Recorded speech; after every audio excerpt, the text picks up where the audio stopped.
Welcome to Cheaper Than Therapy, a podcast that journeys into conversations with the intention of demystifying, destigmatizing, and desensitizing what really gets talked about behind the closed doors of the therapy room. I'm Vanessa Bennett. And I'm Dené Selkin. And we're seekers, soul sisters, and holders of sacred space. So join us as we dive into the ways that therapy can be connecting not only to yourself, but also to those around you.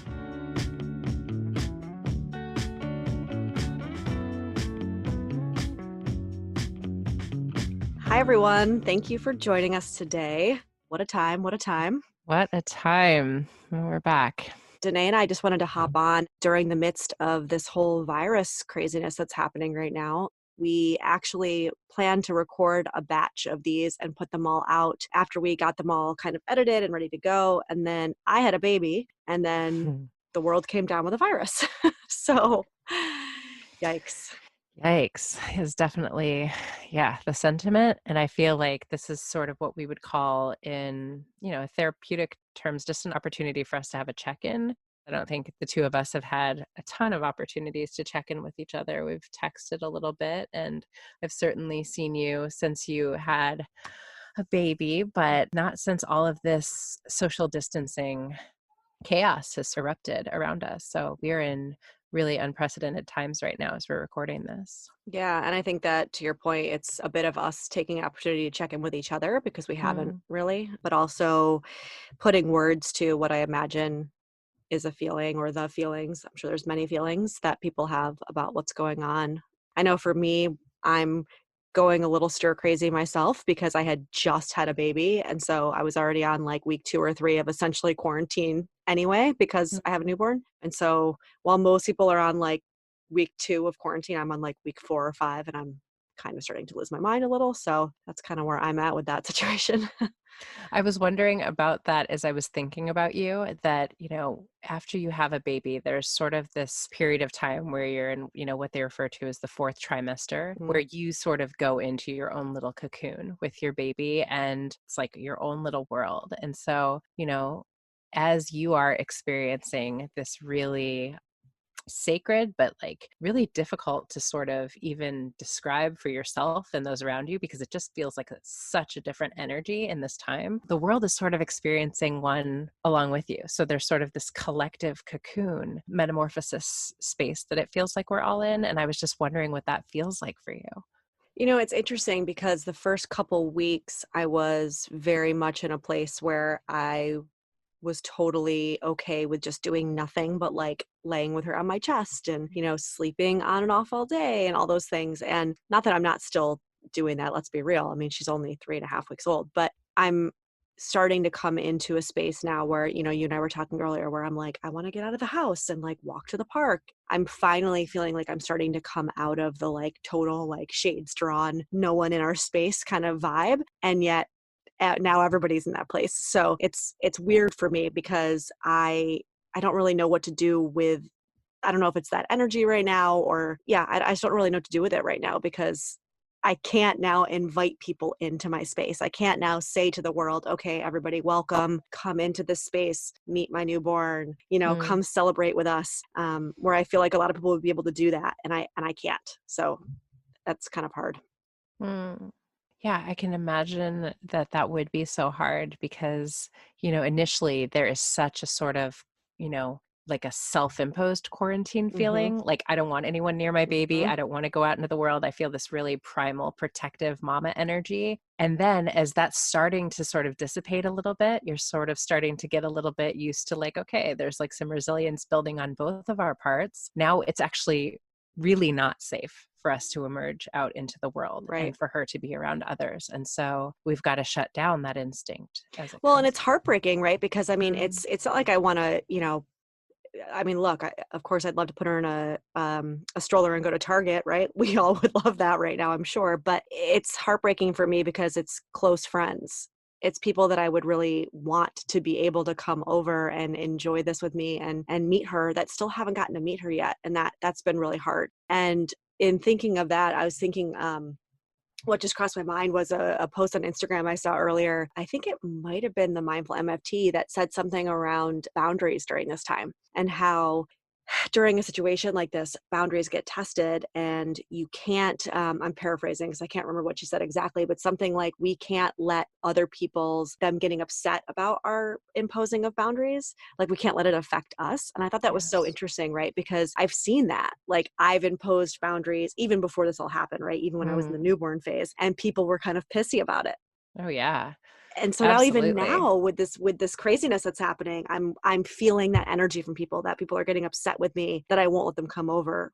And it's so interesting. What a test of boundaries. That's fascinating. I didn't see that post, but that's really interesting to hear that that's something that's sort of on a collective level that people are experiencing. Mhm. And it makes sense as you say it.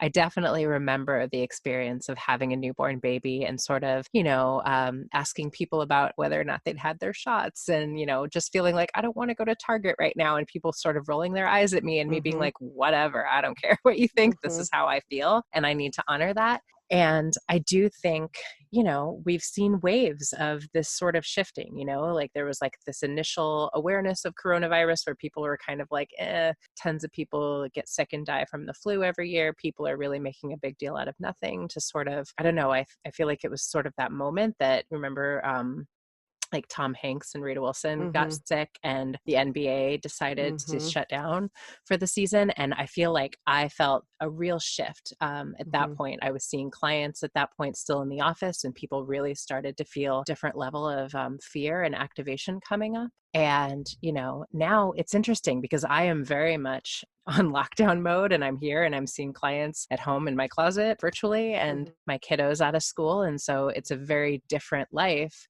And yet we went out driving somewhere yesterday and there were still people like in the park, tons of them, just like playing basketball, climbing on top of each other. And I felt such a like overwhelming sense of what are you doing? Mhm. Are you guys not hearing, what's going on in the world? Are you not being realistic about where we are? And it's really fascinating to notice how I don't know if it's a state of denial or, just acceptance in different Mhm. phases, but yeah. Yeah, it's in New York, Governor Cuomo, actually, I don't remember what he said, but he made some comment about that, like that he was pretty much, he basically said something along the lines of being disgusted with the younger population for not taking this Mm, seriously, saying like how much they're going to regret that when the amount of people get sick that they're actually saying are going to get sick. And I think you're right. I think it is a state of denial. I think we don't think, I say we, meaning collectively, the younger, healthier population, don't think things like this can affect us. And I think that we're all sorely mistaken. And I don't think we've seen kind of the peak of this yet. And I'm not saying it to be an alarmist, right? I mean, I guess maybe to your point, you have a kid, I have a kid. So now it feels different. It feels a lot different. And maybe that is the difference. Maybe that's the mm, difference between us and the people out there playing basketball, is that we have these very young children at home. And so that kind of mama bear energy is very strong. I know with my partner, like he's been going out into the world because he's going out and like getting us food and, doing errands and getting Tylenol and all the dumb things you need to do. And every time he comes in, obviously I'm on top of him, like wash your hands and, all this stuff. But yes, yes. I mean, it's hard because we're all kind of going a little nuts in this house, but I don't know. What can you do? Yeah, I just, as you said that, it made me think of, those phases of denial. And it's an interesting thing, right? Because I've been sitting with clients with like, how do we process all of this? Mhm. Even as you were talking about Governor Cuomo and his sort of irritation with the younger generation, I'm thinking to myself, I'm noticing in myself having like a little bit of an activation or reaction to that. Like, well, Mhm. where's your responsibility in that? Like how was this message sort of put out to us as, a society, like across the board? Like, how were we sort of made aware of the seriousness of Well, this? don't Or make me get maybe political on that, but yeah.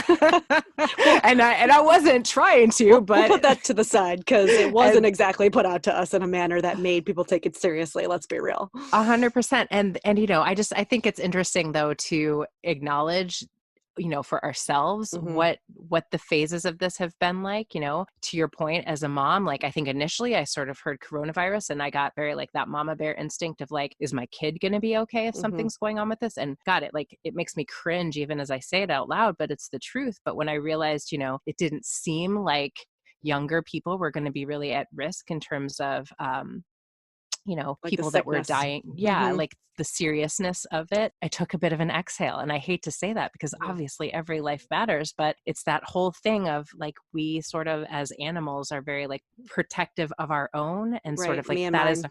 yeah, and I think what all of this has made me so aware of is the me and mine is an illusion, right? Mm, Like we all feel like we are separate and as long as I'm okay, as long as my people are okay, mm, it's okay. And we are seeing that none of that is true, right, right? Like if any of us are impacted, all of us on a collective level are being impacted by this. And this is like, the earth that we're living in, that we live on, the air that we breathe, financially, the mhm. impact on our economy, like all of us will inevitably be Like, impacted. impacted, And I yeah. think that's sort of the point, right? To Mhm. bring into our awareness, like we are all one. Like Right. it sounds, Well, I think it's I think you touched on something really huge because there are those people out there that are taking this opportunity, I would say those words, to separate, right? Like, to label it things like the Chinese virus, for example, mm, and kind of separate us and them. And then there are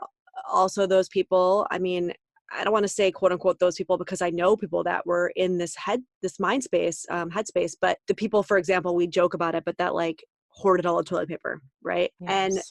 the hoarding of the toilet paper to me is also kind of, funny or not, an example of a me and mine. It is this Mhm. panic state. I was actually just listening to Tara Brock put out a podcast, which she does all the time, but this is her first one that she did from like her home. Normally she Right. does it in like a group setting, right? And one of the things that she was talking about was how this me and mine attitude, what this is actually giving us an opportunity, to your point, is to see that we're all kind of in a collective, and that if we don't kind of watch out for each other, obviously I'm paraphrasing, she would never say this, but it would bite us in the ass, right? Like, this is what happens when we don't look out for each other. Things like this spread, and fear, circulates, and fear consumes us. And what happens when fear consumes us is our prefrontal cortex actually goes dark.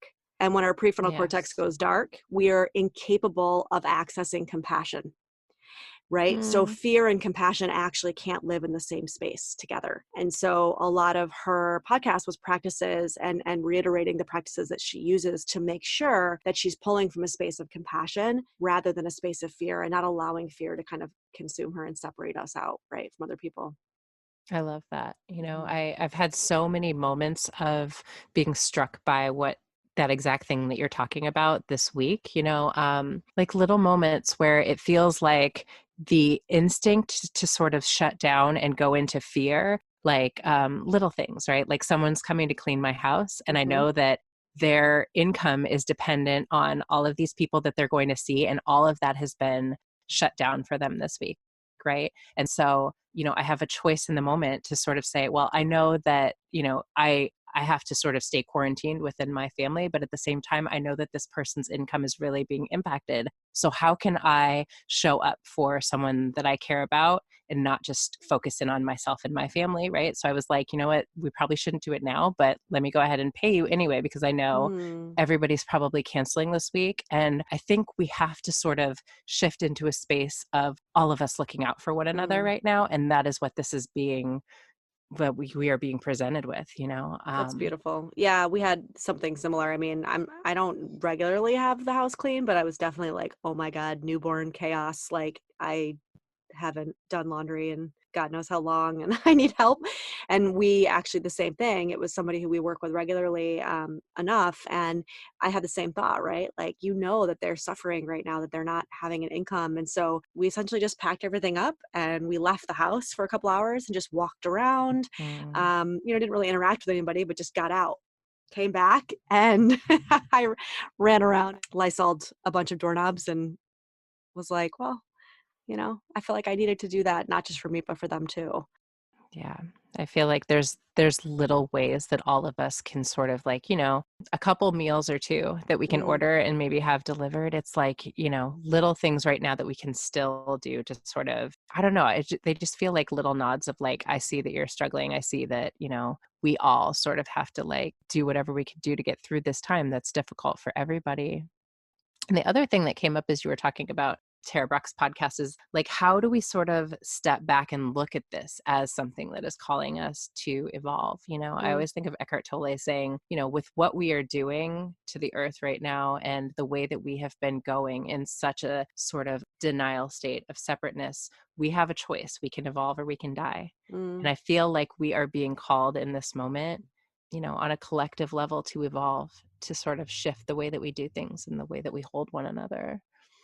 yeah, I read something, actually, I was going to post it. A friend of mine sent this poem that her brother-in-law wrote, and it was all about like collective insights, I suppose, from the different areas that have been affected the most by this. And like, for example, in Mm, China, where, this whole thing kind of started, right? How everybody was saying, or this quote that he got was like, it may be crazy right now, or it may be chaos, but for the first time in a long time, you can hear the birds singing. And for the mm, first time in a long time, the air isn't filled with smog. You can actually see the clouds.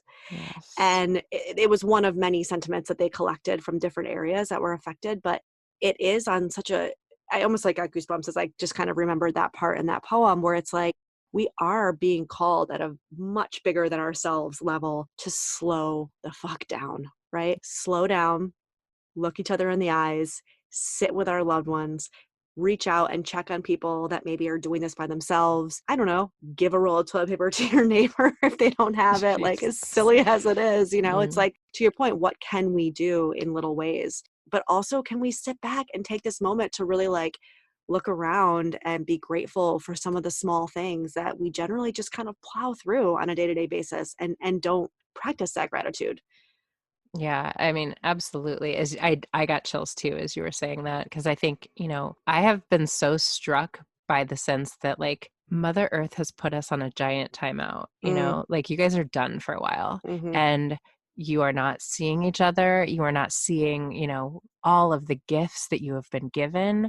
And, I had a client the other night say that, this has been like the great equalizer. mm, Like, everybody is sort of at home having staff meetings on, mm-hmm, Zoom or whatever they're using to do virtual meetings, and she's seeing like the highest level executive at home in his bedroom and like, seeing the humanity of everyone, right? mm-hmm. And it doesn't matter what you have at this point. Like, you want to order groceries and have them delivered, it doesn't matter. You cannot pay to have that done any more than anyone else can. Like, we are Mhm. all in a space of like, we have to sit in what this is right now. All the Yeah. discomfort, all of the wishing something were different, all of the I don't have time for this, all of those Mhm. normal sentiments, those are gone. It does not matter what you do or don't have time for. You are required to sit the fuck down Well, and that's a really good point too. And actually, my partner John, he posted something about that the other day, because he was saying that from a place of worry as a therapist, one of the things he was talking about was how when people are forced to sit like they are right now, the worry is like, you can't run away from your stuff, right? Like, mm, you can't distract. You can't, I mean, sure, you might have stocked up on bottles of wine before we all went into, total quarantine, but it's a lot harder to run away from your problems through busyness and through the things that a lot of us actually use, right? If we're not on the spectrum of using, like, say, drugs and alcohol to numb, most of us, I would say the vast majority of Western culture, actually use busyness as a form of coping, right? As a form of a numbing tool. absolutely. We don't have that, right? And so he was saying the other day, he's like, it's a little worrisome. Like, what's going to come up? And are you going to be able to sit with it and actually face it? And yeah, just thinking about the people who actually are going to struggle with that. And I want to say to anybody out there that's listening to this, that is kind of realizing that, or that's a reality for you right now, you're not alone in that, first off. But also just know that, there are ways to have self-care in this time. And yeah, sitting and having to face shit is kind of sucky, and boredom is one way to do that. It'll definitely bring shit up. Absolutely. I think all the conversations that we have about mindfulness, that's like Hmm. your work, right? And Hmm. so how can I really stay in the space of what is coming up, noticing it without pushing it down, making it go away, Hmm. doing something else? Because right now we really don't have that as an option, right? Hmm. And so how do I hold myself compassionately with the understanding that, of course, stuff is coming up, right? We have been conditioned from so little to push down discomfort, to distract ourselves with something else. And a lot of times that distraction looks like being around other people, Mhm. frankly. So what do I do to hold myself during this time?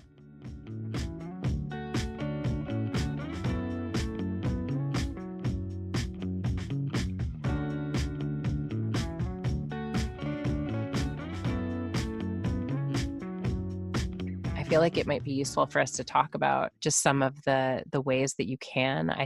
I know my meditation practice has been the last couple weeks, but definitely this week, I've been amazed how much I have it has not been an option not to meditate. Mm, Like I need that stillness right now in such a different way, like, well, I mean, obviously I always need it, but I am like viscerally aware yeah. of how much I need to be still.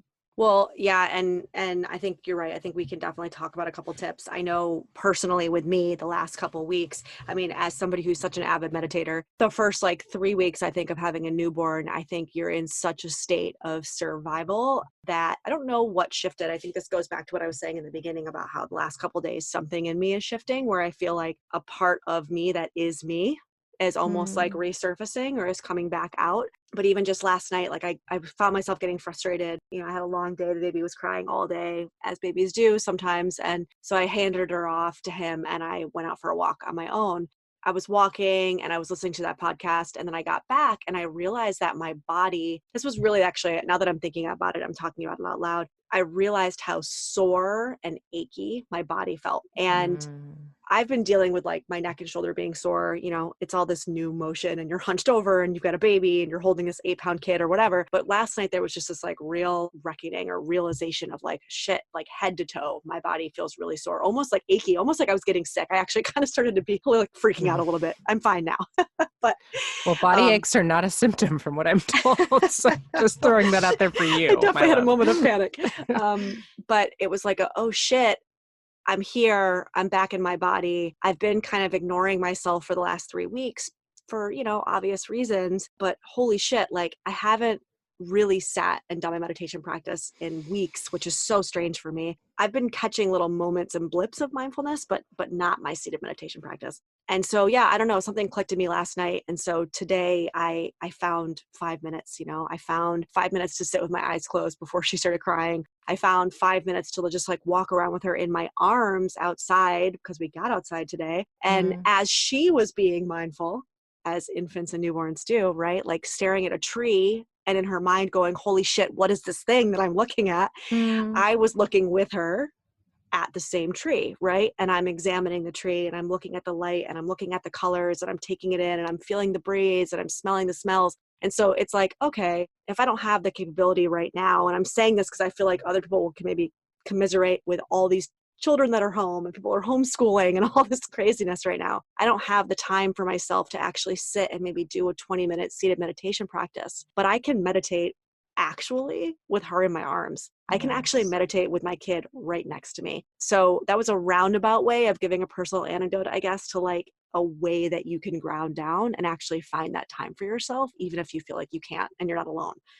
Yes, I love that so much. I feel like what just happened as you were speaking to that is what so often happens in the therapy room is something will have like a full circle, Mm-hmm. it'll bring it back to like the original question or the original thought that we were having, right? So like if I am in this space of a cocoon, if I am in this space of a becoming, what happens as I emerge, right? I Mm, feel things in a different way. There's a different level of awareness. I'm taking in nature and air and breath and aliveness in a different way. And mm. I'm realizing that all I need is me, really, to Yeah. have that. All I need is, me, maybe with my child in my arms to get it done. You posted something yesterday that just like made me emotional. You were talking about like just walking and like how much you have just like this complete awareness of how much it doesn't matter like what I look like, and just that like we need to be present with one another and show up for one another as we are. And I Mm-hmm. hope and pray that that is the outcome of all of this, Mm-hmm. right? That some of the personas that Yeah. we sort of walk around with will be shed, and that we will show up for one another with the question of like, how do we serve one another? How do we be present for one another Mhm. in a different way? Because we've sort of been denied the ability to do that for Mhm. however long we're going to Mhm. be denied it. I pray that that's the outcome of this. Yeah. I mean, I know that I'm feeling it myself personally, so I hope that it Mm, is kind of out there for others to experience, you know? I do think, I guess, to put it back to like what we can offer people listening, you know, that example that I gave of meditating regardless of where, when, or how you are, right? I think is important.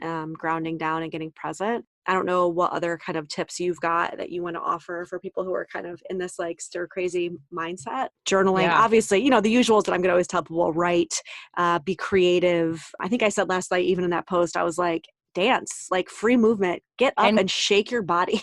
can I tell you, a friend of mine did an Instagram live where she started a virtual dance party, and there I was love that. something alive in the energy. I'm going to give Natasha Snow a little shout out because she's doing like virtual dance parties on Instagram live. And Vanessa, it was so much fun. Hmm. Literally watching her dance, getting up, dancing. I felt so much healing just getting up and knowing that collectively, because there were like hundreds of Hmm. people following her, that we were all dancing together. And this is what we can do, right? Like, this is where our technology is serving us Yes. right now. We can't be together, but we can like get on a Zoom session with our girlfriend and we can say, how you doing? Let me do a Hmm. check-in with you, right? I love that so many of, teachers and healers and personal trainers are doing Instagram live Yep. sessions where they're offering classes for free so you can get on and move and feel connected that way. I'm doing one tomorrow morning with Soho Yoga, but like Hmm. I've been really into the class right now, and Hmm. they're doing virtual sessions that are just like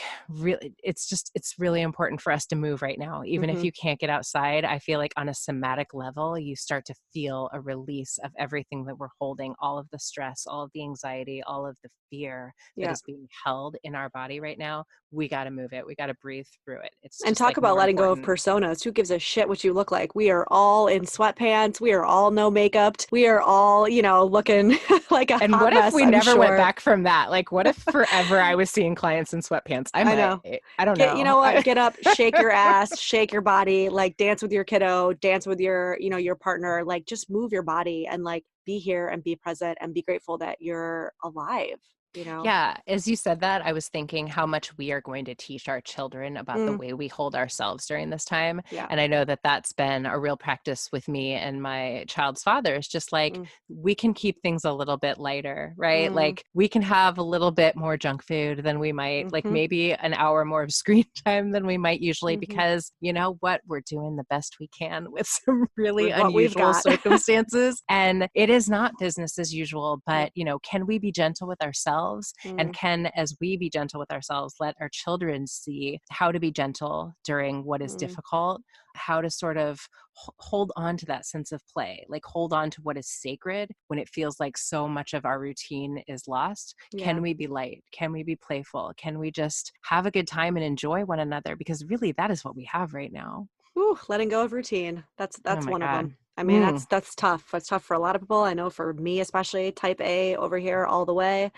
And as it is, having a newborn totally throws out routine in every sense of the word, right? But it is it's been tough. And I God bless my partner because he's been really like gentle with me as I struggle Mm. to not have routines and try to implement them in small spaces when I can and where I can. But on the flip of that, I think what you said is super powerful. Maybe right now, for all of you fellow type A'ers out there, maybe a part of this, the healing in this, is actually saying fuck routine and leaving the dishes in the sink and letting shit get messy and eating more junk food and, you know, letting the kids stay up a little later and like going a little crazy together. And maybe that's part of it too. It's like, let's just have fun.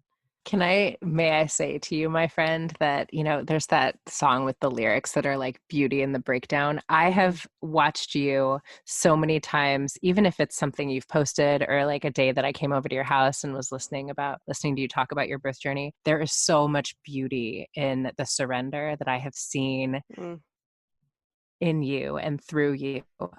through this process of, becoming a mother, and sort of someone I know who always is that type A, is, so like controlled, and there's like routine in the way that things are done. And just the way that you have sort of embodied that sense of surrender, like I'm getting emotional as I talk about it right now. It's just really beautiful. And I think that there's so many lessons for us in surrendering what is out of our control. And I think that is the biggest thing that we Mm-hmm. all feel on a collective level right now, Mm-hmm. that we don't know. We don't know what next week is going to look like. We don't know what 6 months from now is going to look like. And that is terrifying. Mm-hmm.